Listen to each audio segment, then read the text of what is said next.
Hello. Good evening. Good evening, everybody. I don't know if my microphone is working. Yes. Hello, everybody. Very happy to be here, very honored. To be honest, I was not expecting such a crowd standing in front of you. It's quite a disruptive event. We are not we are not used to do this kind of events in France, so it's something quite new for me. But I must say that I think I will try to bring it back with me in Paris because it's much better than people sitting in front of you and getting a bit bored with what the people are saying in front of them. I'm just arriving from Madrid.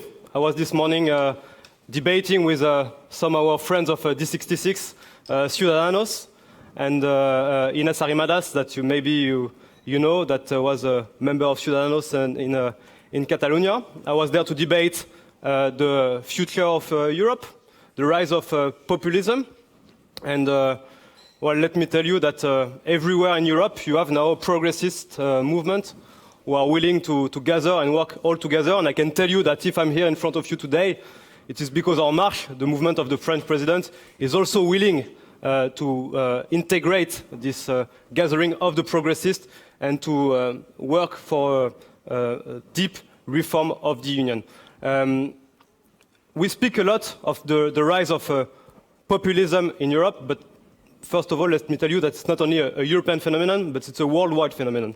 Everywhere we do see populist, nationalist movements. We do see threats on the rule of law, the fundamental rights, access to education, equality between men and women. But what makes Europe different is that we are in a situation of crisis for more than a decade now. Since the French no, and actually the Dutch no in 2005, our Europe has been through a long period of crisis.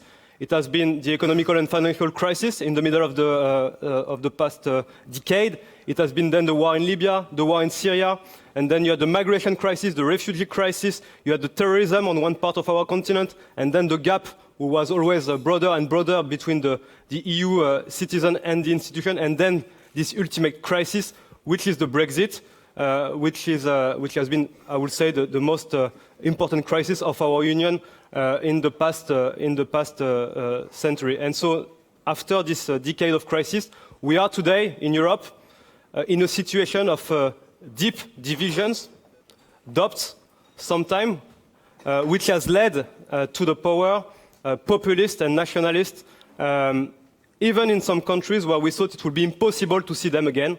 And I'm thinking today of Italy, which is a country which is obviously close to mine, and we can see them rise everywhere in Europe, a bit like a virus, as my president said last week. We are getting used, they are doing horrible things, they are saying terrible things, but we are getting used to it.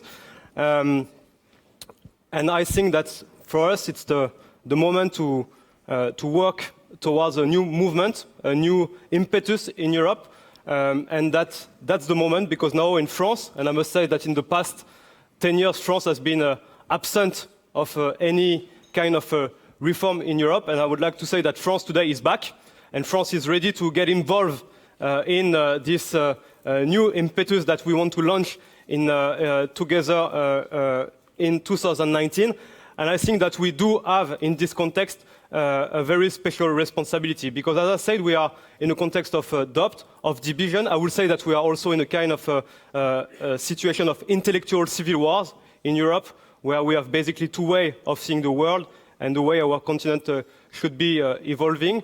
We are in a context where we have deep divisions within our societies, and there is interrogation on the way the Union should be evolving in the next decade. And if we do not provide a progressist, liberal answer in the next term, that means changing the balance of power within the EU institutions, I think that what happened in the UK could also happen sooner or later in one of our member states. We don't know where, but nothing is forever. That's true in your personal life, but that's also true in politics.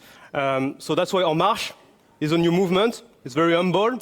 We are not coming here to say that we want to make a revolution of everything, but we want to build something with you, D66, but that's why also I was with Ciudadanos this morning, and with all the progressist movement in Europe. We need to build a true European sovereignty, to demonstrate to our people that Europe is the pertinent level to protect them from the evolution and of this world. And you know, this European sovereignty is not an utopia. It's not something that will make our sovereignty weaker or that will dilute what is the Netherlands or what is France. It's just acting the fact that in the world of today, we need a sovereignty which is stronger than the national one, which will be able to answer to the crisis of this world, not as a substitute, but as a complement. And so we need truly to build this European sovereignty with a progressist agenda. And I think this is the right time to do it. I hope we can do it together. We had already exchanged with some of your ministers who came to Paris and came to our headquarters. Now I'm here in front of you, and I hope that maybe in the near future, party leaders can have a meeting all together. Just as a way of conclusion, I think it's high time to act and have a radical reform of the Union. My few remarks would be to say that let's not be weak, because otherwise it will be others who will be deciding for us, and we cannot accept that other powers outside of Europe, including allies, are deciding for us, because if they decide for us, that means that we are not sovereign anymore. Let's not be divided, and let's stay together, because division leads to inaction. We have seen it in the past week. Let's not be afraid.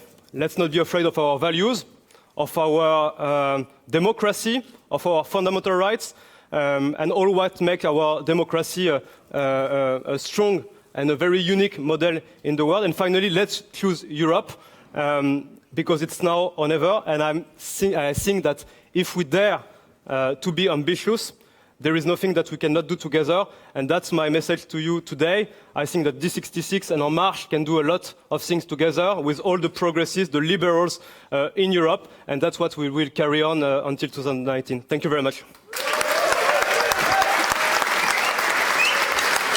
Thank you.